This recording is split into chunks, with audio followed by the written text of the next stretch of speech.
Saya ucapkan selamat datang ke My News TV channel. Sebelum kita meneruskan video ini, sila pertimbangkan untuk like dan subscribe channel ini. Terima kasih.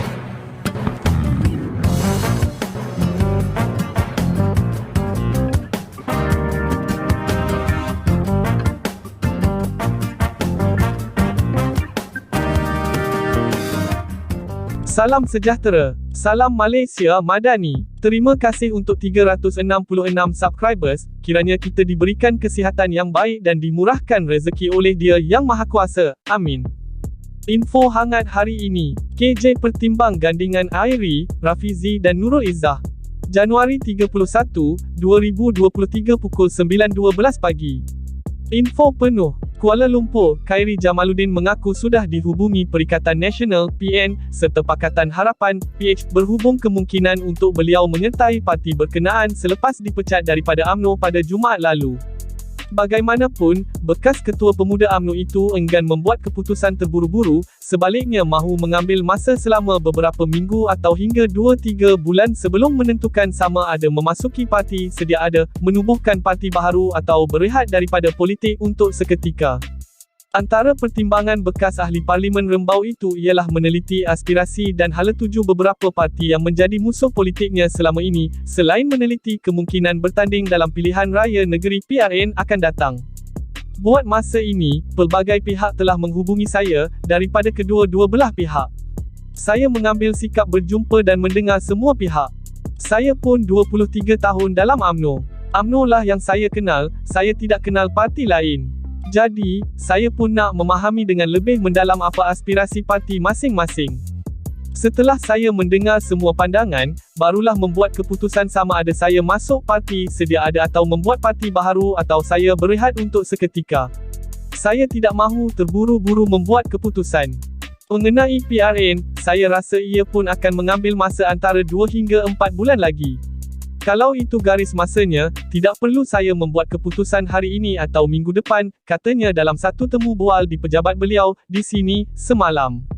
Beliau berkata demikian ketika ditanya sama ada mempertimbangkan kemungkinan untuk membuat kemunculan sebagai calon bebas atau mewakili mana-mana parti dalam PRN yang bakal diadakan di Kedah, Pulau Pinang, Selangor, Negeri Sembilan, Kelantan dan Terengganu. Ditanya sama ada turut mempertimbangkan kemungkinan bekerjasama dengan dua rakan baiknya, Rafizi Ramli dan Nurul Izzah Anwar dalam PKR pula, Khairi mengaku ada memikirkan perkara itu, namun ia bukan satu-satunya pilihan beliau ketika ini. Beliau berkata, faktor persahabatan itu antara yang turut dipertimbangkan dalam memilih langkah seterusnya, namun Khairi memaklumkan turut memiliki sahabat baik dalam beberapa parti lain. Ya, saya tidak menolak pilihan ini. Namun, itu bukan satu-satunya pilihan yang ada pilihan lain juga. Yang penting, apabila kita berjuang dalam politik, ia lebih daripada talian persahabatan.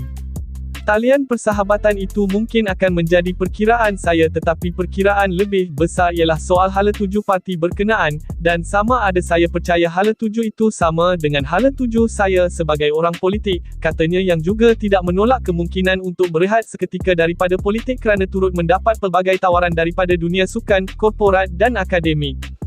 Ditanya sama ada beliau pasti akan membuat kemunculan semula pada pilihan raya umum ke-16 PRU 16 kelak, Khairi berkata, "Too soon to say, masih terlalu awal untuk diperkatakan." Jumaat lalu, Mesyuarat Majlis Kerja Tertinggi MKT, UMNO yang dipengerusikan Ahmad Zahid, memutuskan untuk memecat Khairi dan bekas ahli Parlimen Tanjung Karang, Tan Sri Noh Omar, atas dakwaan pelanggaran disiplin parti. Selain itu, UMNO turut menggantung keahlian bekas Menteri Pertahanan, Datuk Seri Hishamuddin Hussein, Naib Ketua Pemuda UMNO, Syahril Hamdan, Ketua UMNO Bahagian Tebrau, Datuk Maulizan Bujang, dan Ketua UMNO Bahagian Jempol, Datuk Seri Muhammad Salim Sharif, masing-masing selama 6 tahun. Antara alasan pemecatan Khairi ialah ucapan beliau dalam kempen PRU 15, yang menyatakan, parti itu sudah sesat dan mahu membersihkannya, yang didakwa menjadi pencetus meragut kestabilan politik UMNO. Dalam temu bual bersama beberapa media selepas dipecat, Khairi mendakwa ia tidak mengikut prosedur apabila beliau terus dikenakan tindakan itu tanpa sebarang peluang untuk memberi penjelasan dan mempertahankan diri. Sekian info hangat hari ini. Terima kasih.